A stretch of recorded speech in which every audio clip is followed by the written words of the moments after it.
Matius pasal 4 ayat 1 sampai 11. Kita akan belajar ayat ini. Tuhan kasih ayat ini ketika saya ada di bis. Matius pasal 4 ayat 1 sampai 11. Kita akan baca hanya 2 ayat saja. Maka Yesus dibawa oleh roh ke padang gurun untuk dicobai iblis. Dan setelah berpuasa 40 hari dan 40 malam, akhirnya laparlah Yesus. Kisah ini kisah klasik yang saya percaya semua kita sudah hafal. Ketika saya ke tanah Israel, saya melihat bukit tempat Yesus dicobai, itu saya jadi mengerti ternyata kisah ini tidak sesimpel dalam gambaran kita orang Indonesia. Seindahnya Israel, I love Indonesia. Israel itu anginnya kencang sekali, kalau malam suhunya bisa 5 derajat atau 0 derajat. Kalau siang bisa 20 sampai 50 derajat. Bukit tempat Yesus dicobai itu ada di antara Laut Mati, kota Yeriko. Tadi saya sudah kasih lihat kepada beberapa orang-orang, itu tandus dan kering. Waktu malam itu waktu siang itu panasnya minta ampun. Setelah dibaptis di Sungai Yordan, itu di daerah Yeriko, bukan di daerah Nazaret, itu Yesus dibawa oleh roh. Perhatikan baik-baik, kata-kata dibawa oleh roh, menandakan itu kehendak Tuhan. Amin. Bukan rekayasa. Dia dibawa oleh roh kemana? Ke padang gurun. Padang gurun di Israel, tempat Yesus dicobai itu bukan seperti di Arab, pasir semua. Itu banyak batu. Batunya kata orang kampung itu bosak-bosak. Iya, besar-besar. Yesus dibawa di sebuah bukit yang namanya Mount of Temptation sekarang. Itu bukitnya begitu terjal, nggak ada pohon. Tadi Yeriko lihat ya, nggak ada pohon ya. Begitu terjal, begitu gersang. Di sana dia puasa 40 hari. Saudara bisa bayangkan dengan kondisi seperti itu, bukan seperti Indonesia yang banyak pohonnya. Dia ada di sebuah padang gurun yang begitu kering, di mana nggak ada air. Dia berpuasa 40 hari, malam sangat dingin. Malam sangat dingin, siang sangat panas. Yang pulang dari Israel mukanya rata-rata terbakar. Kenapa? Karena kita nggak tahu panas, kita begini aja. Siang sangat panas, malam sangat dingin. Bahkan di suhu tertinggi di sana, siang itu 50 derajat. Bisa bayangkan. Ekstrimnya malam bisa minus 5 derajat. Yesus ada di sebuah kondisi seperti itu. Dia puasa 40 hari, 40 malam. Dia tidak makan dan kita nggak tahu apakah dia minum atau tidak. Alkitab mencatat, tapi kemungkinan besar dia juga tidak minum. Karena itu daerah kering. Kemudian datanglah iblis untuk mencoba dia. Saudara, kalau Yesus dicobai ketika dia dalam keadaan fit, dalam keadaan kuat, saya pikir ini pertarungan seimbang, betul nggak? Ada seorang jemaat yang ikut tur kemarin, itu baru bertobat 3 bulan. Dia tanya, kenapa Yesus harus dicobai? Saudara, saya kasih perumpamaan gini, Pak, Yesus itu Allah, amin. Dia datang ke dunia, dia tidak memakai kekuasaan ilahi untuk ada di dunia. Dia betul-betul 100% manusia. Terus ketika dia menghadapi iblis, dia betul-betul manusia, tidak memakai kekuasaannya untuk melawan iblis. Jadi dia pure lapar, dia betul-betul merasakan kelemahan fisik, emosi begitu meningkat, keadaan begitu sulit, dia betul-betul menghadapi iblis. Seperti apa Pak Roni? Seperti seorang jenderal yang mau tunjukkan pada anak buahnya, dengan kerendahan hati engkau bisa menang. Jenderal itu kalau pakai pakaian jenderal dihormati, betul nggak? Tapi kalau dia nggak pakai pakaian jenderal, dia di terminal digebukin, dia sudah janji sama anak buahnya, aku bisa menahan emosiku, ditampar, ditonjok, diapain, aku nggak akan melawan mereka, aku nggak akan panggil anak buahku, aku nggak akan tembak dia, karena aku sudah komitmen di balik jubah jenderalku, aku manusia biasa. Jadi ketika dia di pasar, di tempat, ditonjokin, dia bisa nggak anak buahnya? Bisa. Dia bisa nggak tinggal teriak tembak? Bisa nggak? Bisa. Tapi dia nggak lakukan itu karena dia ingin tunjukkan dia bisa. Seperti itu Yesus, Pak. Dia Allah dan dia juga manusia. Ketika dia menjadi manusia, dia betul-betul membatasi dirinya untuk tidak menggunakan kuasanya. Dia ingin tunjukkan sebagai manusia, dia sanggup menghadapi setiap tantangan. Dan seperti itulah Yesus saat dicobai. Saudara, hal pertama dari khotbah ini saya mau katakan. Ketika Yesus menghadapi pencobaan itu, Alkitab mencatat dia menang. Amin. Kita nggak usah ulas batu dan segala macam. Saya mau katakan pertama, kenapa dia menang? Karena Yesus tidak mencari kambing hitam. Yesus nggak mencari alasan pemakluman kalau dia kalah. Yesus begitu fokus menghadapi pertempuran itu, dan dia nggak mau jadikan alasan tubuhnya yang lemah, kemanusiaannya untuk dia berkata, kalau aku kalah kan Tuhan maklum. Kadang-kadang dalam kehidupan kita, kita punya berbagai macam alasan untuk kita mundur dan lemah. Setuju? Kadang-kadang kita begitu pandai untuk membawa banyak alasan di hadapan Tuhan. Saat kita menghadapi masalah, tantangan, pergumulan, kita punya banyak alasan untuk kita bawa di hadapan Tuhan sebagai sebuah tameng. Kalau kita gagal, kalau kita jatuh, Tuhan tolong maklum. Karena A, B, C, D, E, F. Dan itu kadang-kadang membuat orang Kristen menjadi orang Kristen yang begitu manja. Karena dia berpikir, kita kan manusia, saya kan manusia, saya kan begini, saya kan begitu. Kalau saya jatuh kan wajar. Itu kata dunia. Semakin tinggi seseorang diangkat Tuhan, semakin kecil permakluman Tuhan. Musa nggak bisa masuk tanah Mesir, kenapa? Tanah perjanjian, kenapa? Musa itu kesalahannya kecil, saudara. Dia hanya Tuhan suruh pukul itu, dia marahin umat Allah. Musa itu sudah ngerti kebenaran, tapi dia bertindak kecil. Tapi dia nggak masuk tanah perjanjian. Tapi Musa itu nggak ngomel ketika Tuhan bilang gini, Musa naik ke gunung Nebo, aku mau perlihatkan pada kamu tanah perjanjian. Musa nggak ngambek. Musa tahu di gunung Nebo dia mati, betul? Dia lihat tanah perjanjian, dia tahu dia hanya bisa melihat, tidak masuk. Tapi Tuhan tahu. Ketika Musa taat naik ke gunung Nebo, Musa kemudian meninggal sampai di mana kita nggak tahu mayatnya, kuburannya, dan Musa masuk tanah perjanjian bersama Yesus. Ingat, waktu Yesus dimuliakan di Gunung Tabor, di samping Yesus ada siapa? Musa dengan Elia. Saudara, saya mau katakan kadang-kadang kita punya banyak alasan untuk kita minta dimaklumi Tuhan. Untuk kita selalu berpikir, kita membawa kelemahan kita, poin-poin yang kita pikir menjadi sebuah celah untuk kita membujuk Tuhan agar kita dimaklumi kalau kita jatuh, kalau kita salah, kalau kita begini, kalau kita begini. Kadang-kadang atas nama kebiasaan kita bisa berkata, Tuhan ini sudah kebiasaanku, sulit aku hilangkan. Atas nama karakter kita berkata, Tuhan sudah karakterku, sulit untuk dihilangkan. Atas nama bla bla bla bla bla. Kita seringkali membuat Tuhan sepertinya tanda kutip gampang dibodohi. Saya mau katakan malam hari ini, Yesus punya alasan untuk dia kalah lawan iblis saat pencobaan. Iblis kalimatnya kurang ajar lagi. Jika engkau anak Allah. Waktu Yesus disalib, ada suara apa? Inilah anakku yang sudah jelas semua orang tahu Yesus anak Allah. Tapi iblis ingin coba, jika engkau anak Allah. Iblis ingin membangkitkan satu ego, kesombongan dalam diri Yesus. Tapi Yesus betul-betul fokus, dia nggak terpancing. Kadang-kadang kita manusia. Jika engkau orang Kristen, buktikan. Jika engkau punya iman, buktikan. Kadang-kadang kita banyak bertindak bukan karena sebuah hikmat dan tuntunan, tapi karena emosi. Ini sering kali terjadi, saudara. Iman.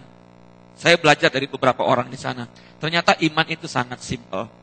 Iman, Tuhan bilang satu hal. Iman itu percaya. Percaya itu taat. Taat itu Tuhan bilang enggak, ya enggak. Tuhan bilang jangan, ya jangan. Itu aja. Simpel enggak? Simpel. Saya bilang gini, Tuhan, saya lihat banyak kesaksian kemarin kita saling sharing. Ternyata orang yang mengalami mujizat bukan orang yang enggak bergumul. Orang yang menghadapi kebuntuan, ke dokter, anaknya nelen koin yang 500 rupiah. Dokter udah mau operasi, kemudian didoakan, tiba-tiba koin itu keluar ada di lidahnya. Iman itu taat.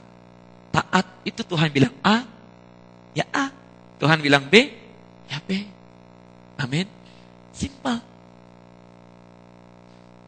Tuhan gak pernah mau kelemahan kita, kemanusiaan kita dijadikan alasan untuk kita tidak taat. Saya belajar selama di Danau Galilea, saya belajar begini. Waktu kita berdoa, Tuhan bilang gini, kenapa aku turun ke dunia? Aku mau tunjukkan dua hal, taat dan kasih. Ketaatan tanpa kasih jadi Farisi, betul? Ketaatan dengan kasih jadi sempurna. Kasih tanpa ketaatan terlalu lembek. Tuhan yang gini, kenapa Ron? Aku harus disalibkan. Aku bisa berontak, aku mau taat. Taat tanpa kasih juga sia-sia. Di situ saya bisa menangis, saudara. Bahkan di Bukit Sabda Bahagia kita berdiri di tempat bagaimana Tuhan berbicara, Kenapa Tuhan gak pakai speaker bisa bicara depan 5.000 orang? Karena kondisi lembah itu begitu indah. Suara di atas, kedengaran di bawah. Karena terbawa angin. Jangan terlalu ngeroh. Roh Kudus bicara, enggak. Nah kan, indah kan?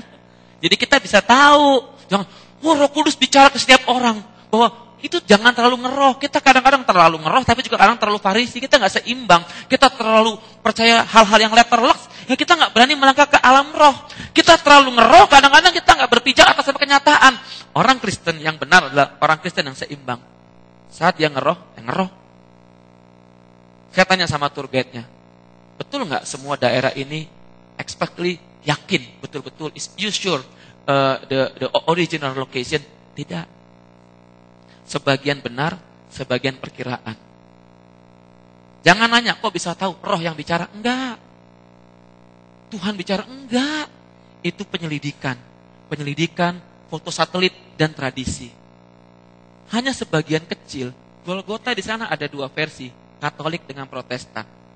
Yang Katolik dibuat biara, itu serem, merinding saya.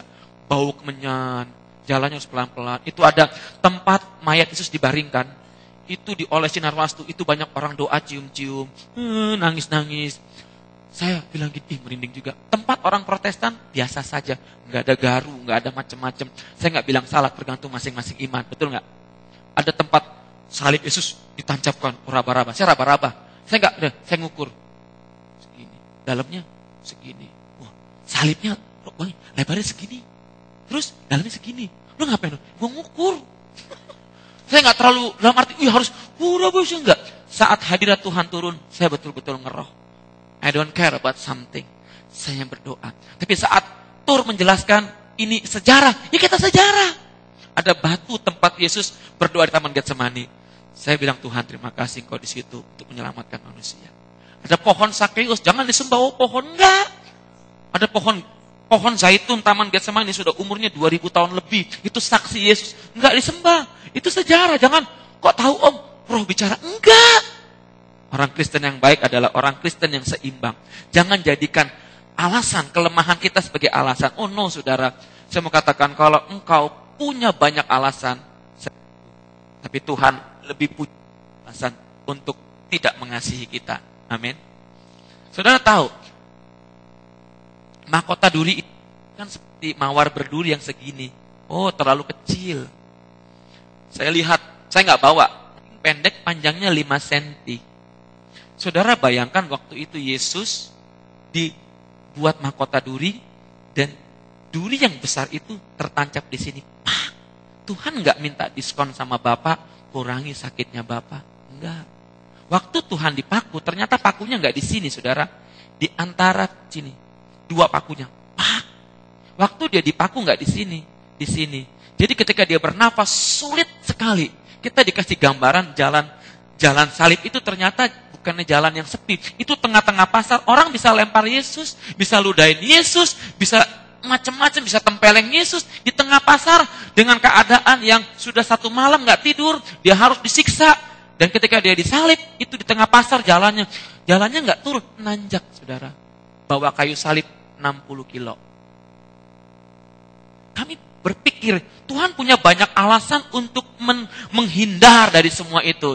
Tapi Tuhan pilih satu alasan yang kuat. Karena dia mengasihi kita, dia tanggung semua itu. Saya mau katakan, apapun alasan kita untuk tidak setia sama Tuhan, kita bisa ngomong. Tapi satu alasan yang paling kuat, karena kita mengasihi Tuhan. Itu yang menjadikan kita harus bertahan dalam kemenangan. Amin. Soalnya kiri kananmu, alasanku satu, mengasihi Tuhan. Amin. Jangan punya alasan lain, saudara. Halo? Aku lemah nih Om, lagi yang gini. Kita kadang-kadang paling banyak alasan. Saudara, terlalu banyak alasan buat kita untuk tidak setia sama Tuhan, betul nggak? Tapi kita harus belajar satu hal, kelemahan apapun yang kita miliki bukan satu alasan buat kita untuk merasa Tuhan harus mengerti saya. Saya mau katakan, kalau Tuhan nggak mengerti kita hari ini, kita sudah nggak ada. Jujur aja, kita terlalu banyak minta Tuhan diskon. Seakan-akan Tuhan begitu tanda kutip bodoh untuk kita bohongi. Sekarang saatnya, semakin engkau dewasa rohani, semakin engkau belajar mentaati Tuhan. Saya mau katakan satu hal malam hari ini. Kalau engkau belajar mentaati Tuhan, mujizat itu kecil. Jangan jadikan kelemahan alasan. Kalau engkau miskin berpikir, aku gak bisa nabur. Ini kesaksian seorang ibu. Dia pengusaha lem kayu yang putih. Pak Fendi tahu kan lem kayu yang putih itu? Pak Oki tahu kan? Lem Fox. Waktu kaya dia berkata gini, saya gampang nabur buat Tuhan. Kemudian dapat brosur, karena banyak usaha kayu itu diberhentikan pemerintah, usahanya mulai jatuh. Dia pengen ke Israel, tapi gak ada duit. Dia berdoa sama Tuhan. Waktu jatuh miskin, kita susah nabur, tapi saya belajar nabur dalam kekurangan saya. Saya gak mau jadikan alasan miskin sebagai sebuah alasan untuk saya pelit sama Tuhan. Saudara pulang ibadah, orang kasih dia duit kayak 20 juta rupiah. Dia bergetar karena dia biasa ngasih. Tiba-tiba dia harus terima duit 20 juta rupiah. Dan dengan uang itu, dia berangkat ke Israel. Saya mau katakan, jangan cari-cari kambing hitam. Karena kambing juga sudah ada yang hitam. Jangan cari-cari alasan. Habis dia begitu Tuhan, habis dia begini Tuhan, habis dia begitu Tuhan. Aku kecewa A, B, C, D, E, F, G, H. Hei, setiap orang pasti pernah kecewa dan pasti pernah mengecewakan. Amin. Amin. Kita sering bilang aku kecewa, aku kepahitan, aku benci, sakit hati. Hei, saya mau katakan, hitung berapa banyak orang yang kepahitan, benci sama kita. Balance. Dan situ kita bisa bersyukur, anugerah Tuhan membuat kita ada. Amin. Amin. Istriku sih Tuhan, kalau gini, ini begini Tuhan. Kita banyak alasan. Tuhan cuma bilang satu hal seperti pada Yohanes, apakah engkau mengasihi aku? Kalau kita mengasihi Tuhan, kasih itu mengatasi semua dosa. Kasih itu menutupi semua dosa. Dengan kasih pada Tuhan, kita mau datang pada Tuhan. Halo? Colek kiri kananmu. Jangan banyak alasan. Yang kedua, bagaimana kita bisa memiliki hidup yang berkemenangan? Yang kedua, persiapan yang baik. Saudara, waktu Yesus datang ke dunia itu dia punya persiapan yang baik. Saya ingin kita melihat satu bagian Alkitab yang terkait dengan bahasan ini, agak beda dengan pagi. Dalam Matius pasal 25, ini ayat yang luar biasa, saudara. Ini Tuhan bicara pada saya waktu di kuburan Yesus.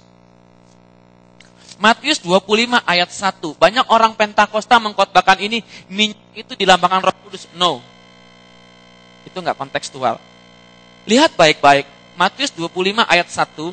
Pada waktu itu hal kerajaan sorga seumpama 10 gadis yang mengambil pelitanya dan pergi menyongsong mempelai laki-laki. Lihat baik-baik. 5 di antaranya bodoh dan 5 bijaksana. Gadis-gadis yang bodoh itu membawa pelitanya tetapi tidak membawa minyak. Sedangkan gadis-gadis yang bijaksana itu membawa pelitanya dan juga minyak. Saudara, adat di Yahudi seperti ini. Kalau Alek mau melamar seorang gadis, dia akan menjemput gadis itu di rumahnya. Kadang-kadang tidak diberitahukan kapan, gadis itu harus menunggu. Ketika malam sudah tiba, dia harus bawa pelita untuk menandakan bahwa dia masih menunggu. Nah, kadang-kadang dia harus beli minyak zaitun. Saudara mau minum minyak zaitun enggak? Tapi jangan semuanya ya. Ada minyak zaitun, olive oil, virgin olive oil. Minyak zaitun itu dia harus bawa sebagai bahan bakar. Nah, ada 5 gadis-gadis yang menunggu mempelai pria tanpa bawa minyak. Ada yang bawa minyak. Saya mau katakan, Tuhan bilang yang bawa minyak itu bijaksana. Yang enggak bawa itu bodoh. Kenapa? Ketika datang mempelai, mereka sudah tertidur. Yang 5 bodoh itu minyaknya habis, lampunya mati. Mempelai enggak mungkin jemput rumah yang enggak ada lampunya. Yang 5 itu, yang lampunya masih menyala, mempelai akan ketuk dan menjemput dia menjadi pengantinnya. Artinya apa? Dari kelima dan kelima gadis bodoh dan pintar ini perbedaannya apa? Yang pintar tahu memperhitungkan situasi yang harus dia hadapi. Yesus ketika akan menghadapi iblis, walaupun dia Allah, dia belajar kitab Taurat. Amin. Dia berdoa. Amin. Dia bersekutu dengan Bapa. Amin. Dia nggak pergunakan keistimewaannya sebagai Allah untuk melawan iblis, tapi ingin tunjukkan bahwa aku mengikuti hukum Taurat, aku mengikuti hukum yang berlaku. Ingat, di bait Allah, waktu umur 12 tahun, Alkitab mencatat seperti kebiasaan orang Yahudi.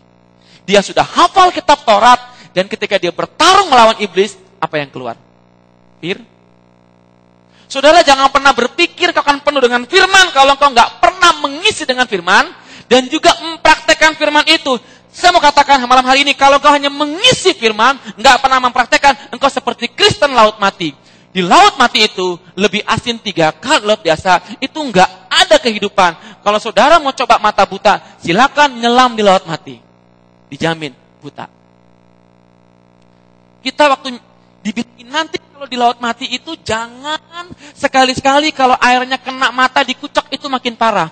Jadi kita berenang itu betul-betul yang nggak bisa berenang bisa hebat lah ngambang begini. Enak sekali karang kaya. Tapi kita ombak cepat-cepat tutup matamu, tutup mulutmu. Itu airnya yang darah tinggi bisa mati langsung. Kenapa? Tinggi sekali. Karena kenapa? Dia hanya menerima aliran air sungai Yordan, tapi nggak ngeluarkan air itu kemana. Air itu habis karena menguap ke atas, nggak jadi berkat. Kristen yang hanya pintar terima firman tapi nggak pernah lakukan, kelihatannya dia hidup, tapi sesungguhnya dia nggak punya apa-apa.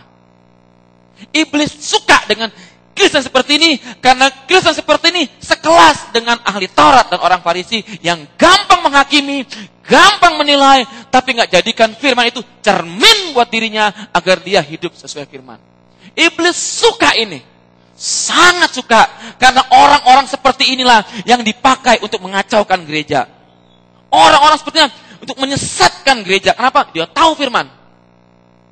Orang Farisi, saudara nggak hafal ayat kan? Orang Farisi harus hafal. Saya mau katakan kadang-kadang kita baca firman ini banyak alasan. Di sana saya jadi firman ini betul-betul, dan firman ini begitu hidup. Kenapa? Karena saya tahu, saya harus persiapan. Persiapan yang baik adalah awal kemenangan yang baik. Kita harus jadi orang yang mengerti ke depan keadaan bukan semakin baik, semakin jahat. Amin. Hari-hari ini adalah jahat. Kalau persiapan kita menghadapi besok dengan persiapan sekedarnya, nggak akan pernah menang kekristenan kita. Kita jadi orang Kristen yang gampang menyalahkan, cari kambing hitam, karena kita punya banyak pengetahuan. Kita nggak pernah mau hidup atas firman itu. Kita nggak pernah mau praktekkan firman itu dengan begitu sungguh. Saudara, kalau kau praktekkan firman itu, Tuhan akan bekerja tanpa engkau diminta. Ulangan 28. Dia akan membuka tingkap langit, mencurahkan berkat buat kita. Cuman kenapa kita susah? Kita melakukan firman, betul enggak, betul enggak, betul enggak, betul enggak, betul enggak. Dan kita menjadi orang-orang yang begitu mempertimbangkan, kira-kira bisa nggak ya? Saya mau katakan tadi, Tuhan itu terlalu gampang buat mujizat. Colek kiri kananmu, Tuhan gampang buat mujizat. Tapi Tuhan nggak pernah bisa mengubah hati seseorang. Amin. Yang mengubah hati itu adalah responmu terhadap Tuhan. Mujizat terjadi di orang-orang yang mempunyai satu kerinduan, hati yang haus, hati yang lapar, hati yang begitu haus. Di kolam Bethesda itu dalamnya 12 meter. Kenapa orang yang lumpuh itu nggak bisa sembuh? Kenapa? Gimana dia mau lompat? Dia lumpuh. Berapa tahun? 38 tahun dia lumpuh. Ketika malaikat turun menggoncangkan air itu, dia nggak bisa. Dia kan lumpuh. Gimana? Kan nggak mungkin ngesot. Nggak mungkin. Di sini ngesot enak, di sana tuh batu, saudara. Yesus nggak pernah lupa orang itu, betul? Dia datang, angkat tilammu. Kalau orang itu bilang gini, bula ya kau nih. Siapa kau nyuruh angkat tilam? 38 tahun, kau tahu bodoh kau itu. Di waktu itu gak kenal siapa Yesus, cuman ketika dia dengar ada orang angkat tilam itu, dia angkat tilam itu, dan dia berdiri. Iman seperti itu yang dibutuhkan oleh Tuhan. Gak usah banyak cincong lah, kata kasarnya lah. Kita bilang A, B, C. Tuhan bilang A, ya A. Tuhan bilang B, ya B. Tentu saja pemahaman firman harus benar. Amin. Jangan asal kutip-kutip, main tengkang-tengking, no. Maka itu saudara harus belajar firman dengan benar. Dan jangan asal berkata, Tuhan berkata. Enggak segampang itu. Tapi satu hal saya belajar, satu hal di situ bahwa Tuhan begitu gampang untuk dekat dengan kita. Tapi kita begitu sulit untuk dekat dengan dia karena kita punya banyak alasan. Malam hari ini, siapa yang mau jadi gadis-gadis yang bodoh? Jangan pernah berkorban untuk membeli minyak lebih. Kenapa gadis bijaksana itu? Karena mereka mau mengeluarkan uang lebih untuk membeli stok minyak. Orang-orang yang punya persiapan baik adalah orang-orang yang berani membayar lebih, bekerja lebih, berdoa lebih, membaca firman lebih dari orang-orang lain. Karena dia tahu apa yang dia lebih itu merupakan satu taburan untuk dia tuai nantinya. Amin. Kalau hidupmu, standarmu sama dengan dunia, saya mau katakan malam hari ini, jangan pernah berpikir engkau hidup mengalahkan dunia. Gadis yang bijak itu berani bayar harga membeli minyak zaitun untuk bahan bakar sebagai stok kalau pengantin datang. Sementara yang bodoh itu berpikir, gampang. Ternyata dia ketinggalan. Kalau engkau berani bayar harga untuk sesuatu yang lebih daripada tindakan dunia, engkau bisa mengalahkan dunia. Kalau engkau berani berdoa lebih daripada orang-orang, engkau akan mengalahkan dunia. Kalau engkau berani baca firman dengan sungguh, engkau akan mengalahkan dunia. Kenapa? Ketika orang mendapatkan banyak input dari Tuhan dan dia lakukan, dia orang yang bijak sana. Mendirikan rumah di atas batu. Rumah di Israel nggak ada di atas pasir, batu semua. Fondasinya sebosak-bosak gini. Dan itu sampai sekarang ada satu gereja yang dibangun tahun 1400, gereja kelahiran Yesus itu tetap utuh. Kenapa? Karena fondasinya batu. Orang Kristen harus berani bayar harga lebih. Orang dunia nggak mau menderita, engkau berani bayar harga lebih menderita karena Yesus Kristus. Karena engkau tahu tetes air matamu ditampung Tuhan di kirbatnya. Air mata di hadirat Tuhan tidak pernah sia-sia. Air mata nonton sinetron sia-sia. Air mata karena macam-macam sia-sia. Lebih baik engkau datang pada Tuhan, engkau menangis di kaki Tuhan. Tuhan siapkan kirbat itu. Dan Tuhan bilang gini, investasi ini nak, akan kuberikan pada waktunya nanti. Akan kuberikan. Tapi kalau kau nonton sinetron, nonton film, hanya ada di sapu tangan. Malam hari ini, poin kedua, persiapan yang baik. Bicara beranikah engkau bayar lebih untuk sesuatu yang akan terjadi ke depan. Hidup hari ini tidak lebih mudah dari hari kemarin. Semakin hari, hidup semakin sulit. Kalau persiapanmu untuk menghadapi ke depan sama dengan hari ini, engkau dijamin kalah. Next level bicara, next level. Semakin tinggi posisimu dalam Tuhan, semakin besar angin itu. Dan engkau harus semakin banyak mempersiapkan diri, semakin baik harga, lebih mahal lagi. Dua hal kalau mau menang. Pertama, kita harus mempersiapkan diri dengan baik. Pertama, jangan cari alasan. Yang kedua, miliki persiapan yang baik. Artinya apa? Bayar harga untuk sesuatu yang dahsyat. Amsal 23 ayat 23 ayat penutup. Belilah kebenaran dan jangan menjualnya. Demikian juga dengan hikmat, didikan, dan pengertian. Demikian juga dengan hikmat, didikan, dan pengertian. Beli. Ada sesuatu yang kau bayar untuk sebuah kebenaran. Malam hari ini semua tergantung kita. Amin buat firman Tuhan.